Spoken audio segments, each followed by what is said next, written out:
সূরা ফাতিহা হলো আল্লাহ তাআলার সাথে একটি কথোপকথন।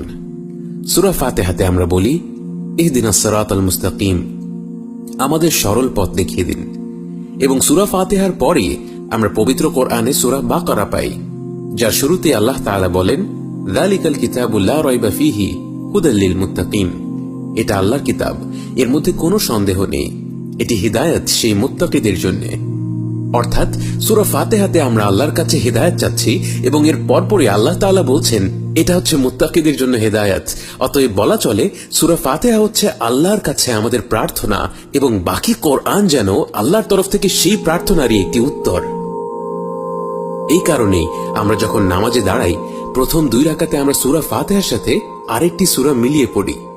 সূরা ফাতিহার সাথে যেই সূরাই আমরা মিলাই না কেন, আমাদের নামাজ তখন এক পবিত্র কথোপকথনে পরিণত হয়, যেখানে আমরা সূরা ফাতিহা পাঠের মাধ্যমে আল্লাহর কাছে হিদায়াত চাচ্ছি এবং এরপর কোরআনের অন্য যে কোনো অংশ পাঠ করার মাধ্যমে আল্লাহর তরফ থেকে সেই চাওয়ার উত্তর পাচ্ছি। মনে করুন আপনি সূরা ফাতিহার পরে সূরা ইখলাস পড়লেন। বিসমিল্লাহির রহমানির রহিম, কুল হুয়াল্লাহু আহাদ আল্লাহুস সামাদ লাম ইয়ালিদ ওয়া লাম ইউলাদ ওয়া লাম ইয়াকুল লাহু কুফুওয়ান আহাদ।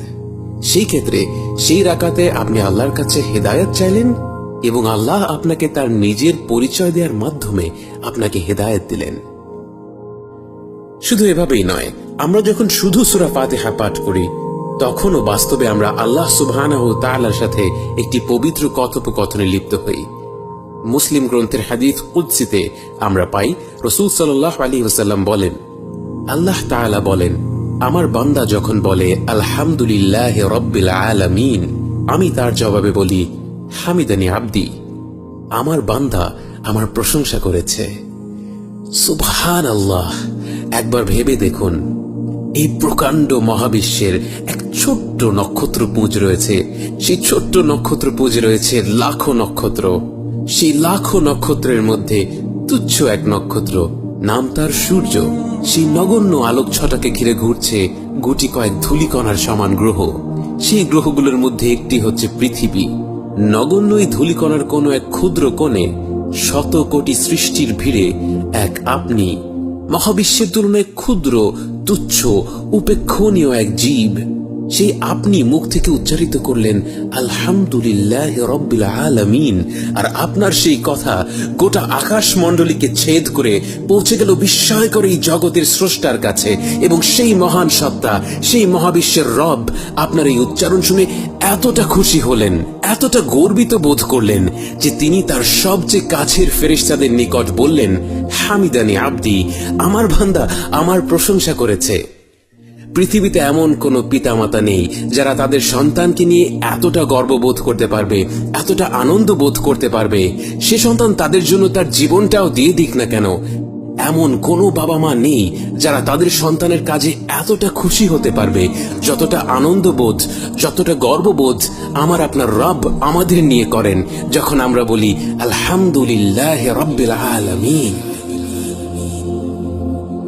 এরপরে আমরা যখন বলি আর রহমানির রহিম, আল্লাহ তাআলা আরো খুশি হয়ে যান এবং বলেন আথনা আলাইয়া আবদি, আমার বান্দা আমার গুণাবলী বর্ণনা করেছে, গুণগান করেছে। অতঃপর আমরা যখন বলি মালিকি ইয়াউমিদ্দিন, তিনি বলেন মাজ্জাদানি আবদি, আমার বান্দা আমার মাহাত্ম্য বর্ণনা করেছে। এরপর আমরা বলি ইয়াকা না'বুদু ওয়া ইয়াকা নাস্তাঈন, আমরা শুধু আপনারই ইবাদত করি এবং আপনারই কাছে সাহায্য প্রার্থনা করি। তিনি তখন এর উত্তরে বলেন, এটা আমার এবং আমার বান্দার মধ্যকার ব্যাপার, আমার বান্দা যা চাইবে তাই সে পাবে। তাই এর পরপরই আমরা আল্লাহর কাছে সবচেয়ে মূল্যবান জিনিসটি চাই, কারণ আমরা বলি আমাদের সরল পথ প্রদর্শন করুন, তাদের পথ যাদের প্রতি আপনি অনুগ্রহ দান করেছেন, যারা গজব প্রাপ্ত নয় এবং পথভ্রষ্টও নয়। তখন আল্লাহ সুবহানাহু ওয়া তাআলা এর উত্তরে বলেন, এটা কেবল আমার বান্দার জন্যে, আমার বান্দা যা চায় তাই সে পাবে।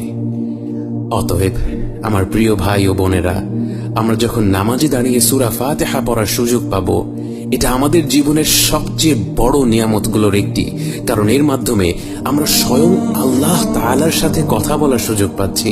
আমাদের প্রতিটি আয়াত পাঠ করার পর তিনি এর জবাব দেন, তিনি ব্যক্তিগতভাবে আমার আপনার কথা গর্বের সাথে, আনন্দের সাথে তার সবচেয়ে নিকটের বান্দাদের কাছে উল্লেখ করেন।